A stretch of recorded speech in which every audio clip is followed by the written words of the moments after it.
नमस्कार, मैं हूं संजय भाटिया और आप देख रहे हैं लोकमत हरियाणा न्यूज। आज 14 अप्रैल के दिन झज्जर के सवेरा स्कूल के मैदान में कांग्रेस पार्टी द्वारा संविधान बचाओ जन आक्रोश रैली का आयोजन किया गया। इस रैली का आयोजन झज्जर की विधायक गीता बुक्कल के द्वारा किया गया। कार्यक्रम में बतौर मुख्य अतिथि राज्यसभा सांसद दीपेंद्र सिंह हुड्डा ने शिरकत की। दीपेंद्र सिंह हुड्डा के अलावा कांग्रेस के कई विधायक भी मंच पर मौजूद रहे। आज बाबा साहेब डॉक्टर भीमराव अंबेडकर की जयंती के शुभ अवसर पर पहली बार मंच से दीपेंद्र सिंह हुड्डा ने संविधान बचाने की शपथ भी हजारों की संख्या में आए लोगों को दिलवाई। आपको बता दें, कांग्रेस अपने हर विधानसभा क्षेत्र में जन आक्रोश रैली का आयोजन कर रही है। उसी के तहत आज झज्जर में भी इस रैली का आयोजन किया गया था। तो पूरे विधानसभा क्षेत्र से भारी संख्या में लोग इस रैली के अंदर पहुंचे। रैली के पश्चात दीपेंद्र सिंह हुड्डा विकास अहलावत हैं, जो कि झज्जर के अंदर उनका मीडिया संभालते हैं, उनके आवास पर पहुंचे। वहां उन्होंने प्रेस वार्ता भी की।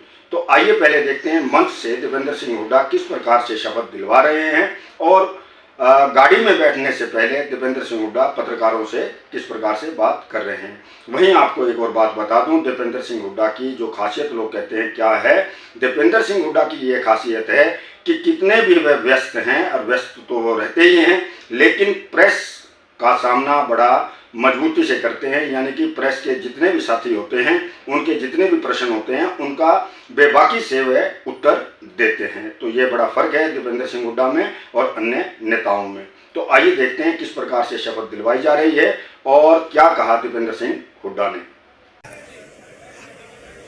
हम हरियाणा वासी संकल्प लेते हैं कि हम अपने देश के संविधान की तन मन और वचन से रक्षा करेंगे क्योंकि हमारा देश शरीर है तो संविधान उसकी आत्मा है। डॉक्टर बाबा साहेब भीमराव अंबेडकर जी और स्वतंत्रता सेनानियों ने अपने बलिदानों से ये संविधान बनाया है। जो राजनीतिक ताकतें इस संविधान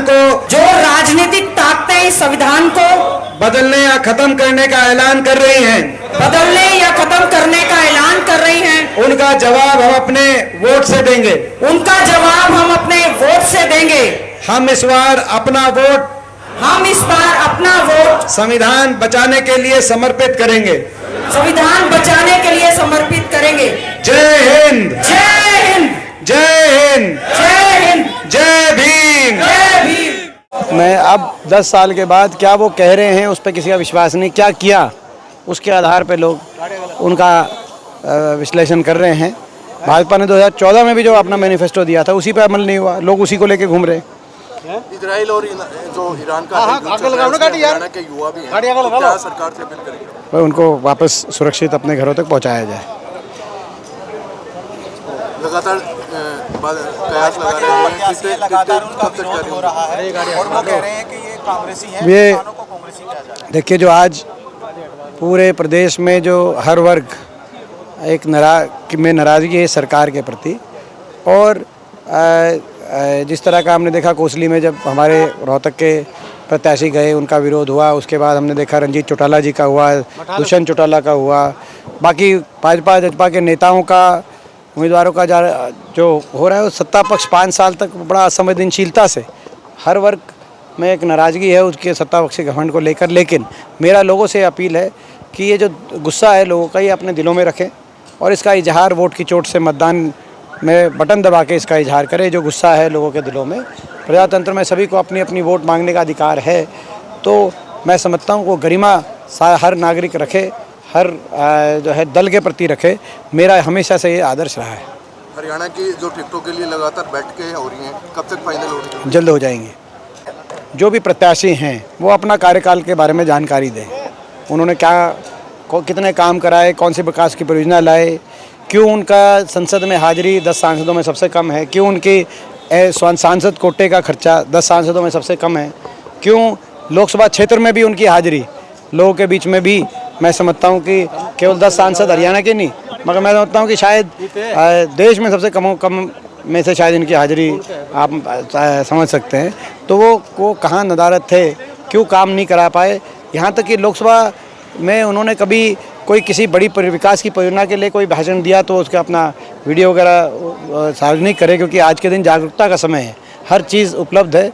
तो ये अपने कार्यकाल के बारे में उनको बताना पड़ेगा। हम अपने कार्यकाल के बारे में बता रहे हैं। जब हमारा लोकसभा कार्यकाल रहा तो उस समय चाहे वो 250 किलोमीटर रेल की लाइन, नई रेल की लाइन उस समय मंजूर कराई, रोहतक झज्जर रेवाड़ी और रोहतक में हांसी, चाहे वो 2 थर्मल के कारखाने हमें मंजूर करा के उनको स्थापित कराने का काम रहा हो, चाहे वो भादुगढ़ तक मेट्रो को लाने का काम हुआ हो, चाहे वो 1080 kilometre national highway Rohtak Lok Sabha क्षेत्र के अलग अलग 1080 किलोमीटर नेशनल हाईवे 4 लेन और 6 लेन बाईपास उसमें मंजूर कराने की बात रही हो, चाहे गांव और ग्रामीण 68 अस्पताल ग्रामीण स्तर पे उस समय हमने अलग अलग गांव के अंदर, कस्बों के अंदर हमारे समय बनाने का काम रहा हो, चाहे वो 18 राष्ट्रीय शैक्षणिक संस्थान IIM, IIT जो है, AIIMS, Indian institute of hotel management, global centre of nuclear science, ये जो 18 राष्ट्रीय शैक्षणिक संस्थान,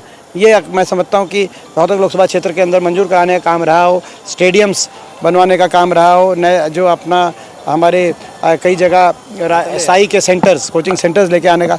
तो ये सारे कार्य आपको विस्तृत जानकारी जो है के रूप से हम अपने कार्य बता रहे हैं। और हमारे कार्यकाल के समय ये हुआ था, और मौजूदा जो सांसद हैं वो भी बताएं, क्या 1 इंच भी मेट्रो आगे बढ़ी, क्या 1 इंच भी नई रेल की लाइन मंजूर हुई, क्या एक भी नया थर्मल कारखाना, कोई उद्योग, हमारे समय 30 से ज़्यादा उद्योग लगे रोहतक में, IMT, Reliance, MET, footwear park भादुगढ़ में, थर्मल के कारखाने, NTPC, JK cement, Panasonic, Asian paint, Maruti, Yokohama, ये सारे उद्योग उस समय आए। क्या एक नया बड़ा इंडस्ट्री आई 5 वर्ष के अंदर? ये सारी चीज़ जानकारी देनी चाहिए, क्योंकि ये इन सब चीज़ों से रोहतक लोकसभा क्षेत्र के विकास का क्या आने वाले समय में जो है रूपरेखा जुड़ी है। 5 साल आप सरकार आपकी थी लेकिन कुछ किया ही नहीं, तो आगे क्या उम्मीद रखेंगे आपसे? ये हमारा जो है हम प्रत्याशियों कहना चाहते हैं।